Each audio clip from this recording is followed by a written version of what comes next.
Assalamualaikum warahmatullahi wabarakatuh. Shalom, Om Swastiastu, Namo Buddhaya, dan salam kebajikan untuk kita semua. Perkenalkan, kami dari kelompok 4 Hukum Bisnis kelas I dengan dosen pengampu Bapak Bagus Ramadan dan Ibu Sofi Zulfa dengan materi kelompok urusan perusahaan. Di sini sebelum melakukan presentasi, kami ingin memperkenalkan diri terlebih dahulu. Perkenalkan, nama saya Suci Cahaya Murniasari dengan di belakang 316.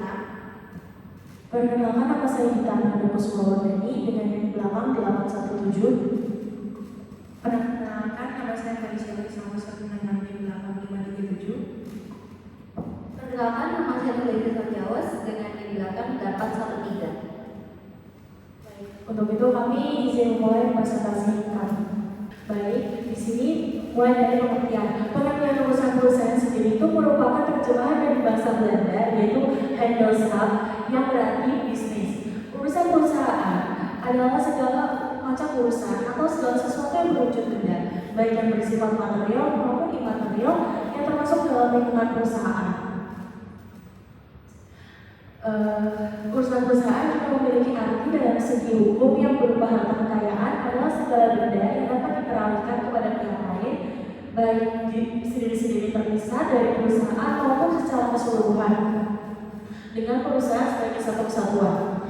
Segala sesuatu tentang tata cara peralihan aset sudah diatur dalam KUHP, undang-undang, dan juga peraturan pemerintah sebagaimana yang tertulis dalam KUHP Perdata. Berikutnya adalah perusahaan dari segi ekonomi. Urusan perusahaan dari segi ekonomi adalah segala harta kekayaan usaha yang terdapat dalam lingkungan perusahaan sebagai satu kesatuan yang bulat dengan perusahaan yang digunakan untuk memperoleh keuntungan yang sebesar-besarnya dengan pengorbanan yang sekecil-kecilnya. Lalu berikutnya adalah perusahaan dari segi hukum. Perusahaan dari segi hukum adalah segala kekayaan dan usaha perusahaan yang dapat dialihkan atau tidak dapat dialihkan kepada pihak lain. Belum tentu merupakan satu kesatuan sebab segala sesuatu merupakan unsur perusahaan itu mempunyai peraturan sendiri yang masing-masing berbeda dengan yang lainnya. Lalu yang berikutnya adalah wujud perusahaan. Menurut HMN Purwo Sucipto menyatakan bahwa dari apa yang telah diuraikan tersebut di atas dapat dikatakan bahwa urusan perusahaan itu terdiri dari satu, benda tetap atau benda tidak bergerak, di mana benda tetap yang berwujud misalnya tanah, kapal terdaftar, dan pesawat udara. Berikutnya yaitu benda tetap yang tidak terwujud, misalnya hak tanggungan tanah, hipotek kapal laut, dan hipotek pesawat udara. Yang berikutnya adalah benda bergerak, di mana benda bergerak yang berwujud misalnya peralatan kantor, mobil, dan barang perdagangan. Berikutnya benda bergerak yang tidak berwujud misalnya piutang, badai, nama perusahaan, merek, dagang, paten, dan goodwill. Yang ketiga adalah bukan benda, misalnya hutang, langganan, rahasia perusahaan, dan relasi. Berikutnya adalah kekayaan perusahaan. Kekayaan perusahaan adalah sebuah kekayaan yang dimiliki oleh perusahaan atas transaksi yang pernah dilakukan di masa lalu. Kekayaan perusahaan bisa dinamakan aktiva ketika barang tersebut bisa dinilai dengan mata uang.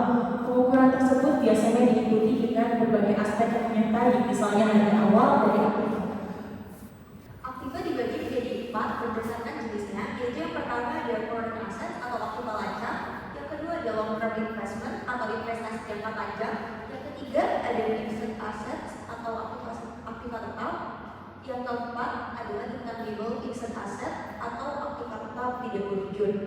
Untuk current asset atau aktiva lancang, salah satu contohnya adalah kas, surat berharga, piutang dagang, piutang wesel, piutang pendapatan, beban dibayar di muka, perlengkapan, persediaan barang dagang.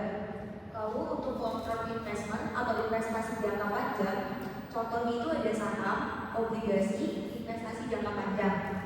Lalu untuk fixed asset atau aktiva tetap, contohnya itu seperti properti dan bangunan, peralatan, mesin, dan intangible fixed asset atau aktiva tetap tidak berwujud. Contohnya adalah hak paten, hak cipta, merek dagang, hak sewa, goodwill, dan franchise. Setiap perusahaan memiliki kombinasi unik dari harta kekayaan ini yang mencerminkan operasi dan nilai total perusahaan tersebut. Selanjutnya dari usaha perusahaan. Usaha perusahaan adalah segala urusan yang termasuk dalam lingkungan perusahaan yang tidak dapat dialihkan kepada pihak lain karena merupakan satu kesatuan dengan perusahaan.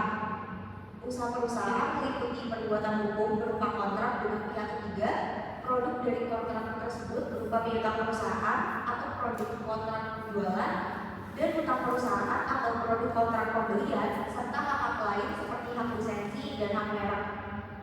Lalu selanjutnya ada produk usaha perusahaan terdiri atas mutu produksi, rahasia perusahaan, goodwill, bonafinitas, dan relasi atau pelanggan. Selanjutnya goodwill, usaha perusahaan lain yang tidak kalah penting adalah goodwill. Goodwill merupakan salah satu unsur dari perusahaan yang termasuk dalam kelompok benda bergerak tak bertumbuh atau benda yang sifatnya imaterial. Goodwill baru ada pada perusahaan yang berkembang dengan baik. Menurut Mr. S.J. Fokema Andrea, yang dimaksud dengan goodwill adalah suatu benda ekonomis tak bertumbuh yang terjadi dari hubungan antara perusahaan dengan para pelanggan dan kemungkinan perkembangan yang akan datang. Faktor terjadinya goodwill itu ada 6. Yang pertama ada hubungan baik antara perusahaan dan para langganan atau konsumen. Yang kedua ada manajemen perusahaan yang baik, sistematis dan efisien. Yang ketiga ada tempat perusahaan yang strategis. Yang keempat ada iklan yang tepat dan menarik. Yang kelima ada hasil produksi yang bermutu tinggi. Yang keenam ada pelayanan para staf atau karyawan perusahaan yang menarik dan memuaskan konsumen. Selanjutnya, dokumen perusahaan adalah data, catatan, dan atau keterangan yang dibuat dan atau diterima oleh perusahaan dalam rangka pelaksanaan kegiatannya, baik tertulis di atas kertas atau sarana lain maupun merekam dalam bentuk cor apapun yang dapat dilihat, dibaca, dan didengar. Hal ini diatur dan dilindungi dengan Undang-Undang 8 tahun 1927 tentang dokumen perusahaan. Selanjutnya ada dokumen perusahaan. Dokumen perusahaan terdiri dari yang pertama ada dokumen keuangan.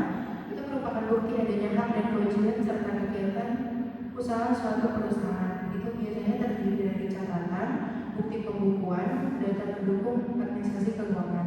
Yang kedua itu ada dokumen lainnya. Itu terdiri dari data atau setiap tulisan yang berisi keterangan yang mempunyai nilai guna bagi perusahaan meskipun tidak terkait langsung dengan dokumen keuangan.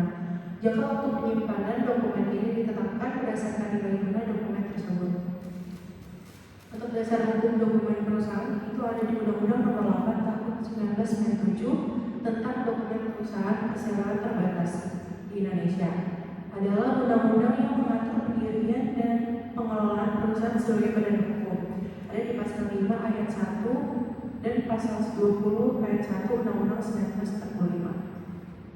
Selanjutnya ada dokumen perusahaan terkait mencakup yang pertama ada akta pendirian, yaitu dokumen resmi yang mendirikan perusahaan dan memuat informasi perusahaan. Kedua ada anggaran dasar dan anggaran rumah tangga atau ADRT, yaitu merupakan aturan dan ketentuan internal perusahaan yang melibatkan hak dan kewajiban pemegang saham.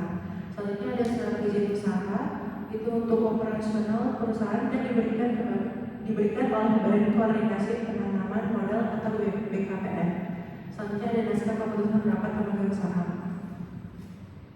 Lalu ada keuangan dan pembukuan perusahaan, yaitu catatan terdiri dari neraca tahunan, perhitungan laba rugi tahunan, rekening, jurnal transaksi harian, atau setiap tulisan yang berisi keterangan mengenai hak dan kewajiban serta hal-hal lain yang berkaitan dengan kegiatan usaha suatu perusahaan. Bukti pembukuan terdiri dari warkat-warkat yang digunakan sebagai dasar pembukuan yang mempengaruhi perubahan kekayaan. Selanjutnya ada pembukuan. Pembukuan adalah sebuah proses pencatatan yang dilakukan secara wajib dan teratur dalam mengakumulasikan semua jenis data dan informasi tentang keuangan yang terdiri atas kewajiban, penghasilan, harta, biaya, dan modal. Selanjutnya ada fungsi pembukuan. Yang pertama, meminimalisasi resiko hilangnya produk, aset, bahkan harta perusahaan. Selanjutnya, membantu perusahaan dalam melacak pembayaran, pendapatan, dan penjualan yang terjadi selama periode berjalan. Yang ketiga, memudahkan pencatatan setiap transaksi bisnis yang dijalankan. Lalu ada meringkas catatan pencatatan dan pengeluaran perusahaan secara berkala. Selanjutnya, yaitu mengetahui jumlah pengeluaran ataupun pos-pos lain yang harus dibayar oleh perusahaan. Kemudian ada memantau perusahaan biaya operasional, dan yang terakhir akan membantu dalam penilaian bisnis perusahaan. Selanjutnya ada metode pembukuan. Metode masukan tunggal atau single entry membuat pembukuan dengan melakukan pencatatan satu masukan di setiap aktivitas keuangan perusahaan. Selanjutnya ada metode pembukuan berpasangan atau biasa disebut double entry. Metode pembukuan berpasangan atau double entry ini merupakan metode yang membutuhkan masukan ganda pada setiap aktivitas keuangan perusahaan. Lalu ada jenis-jenis pembukuan yang harus dimiliki oleh perusahaan. Yang pertama ada pembukuan pemasukan, dikenal dengan pembukuan kas masuk atau pembukuan penjualan, yaitu berhubungan dengan aktivitas pemasukan, misal penjualan produk. Lalu ada pembukuan pengeluaran, yakni pembukuan yang berhubungan dengan aktivitas kas keluar seperti pembayaran latihan, gaji karyawan, pembelian perlengkapan kantor, dan sebagainya. Kemudian ada pembukuan kas merupakan gabungan antara pembukuan pemasukan dan pengeluaran. Penggabungan ini bertujuan untuk membantu perusahaan dalam mengetahui jumlah kerugian dan keuntungan yang dialami oleh perusahaan.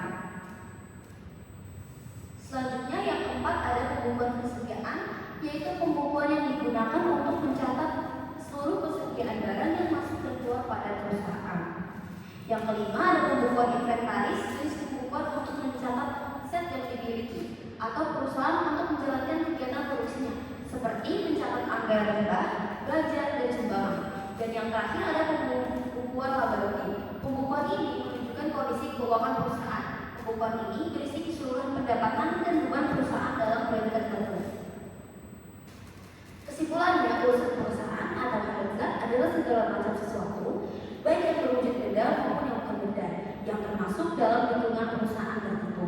Urusan perusahaan sendiri terdiri dari benda tetap dan benda bergerak, yang berwujud ataupun tidak berwujud. Contohnya ada mobil. Sekian presentasi dari kelompok 4 kelas hukum bisnis kelas I. Selebihnya kami maaf apabila ada salah-salah kata. Wassalamualaikum warahmatullahi wabarakatuh. Shalom, Om Swastiastu, Namo Buddhaya.